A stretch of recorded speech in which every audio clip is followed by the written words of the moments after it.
আমি বাবা মায়ের শত আদরের মেয়ে।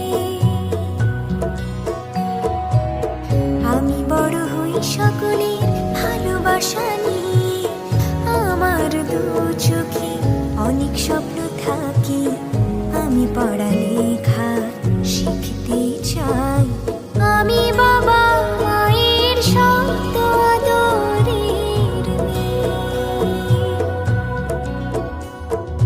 যদি চার দেয়ালের মাঝে কাটি সারা জীবন, তাহলে থাকবো শুধু বোঝা হয়ে।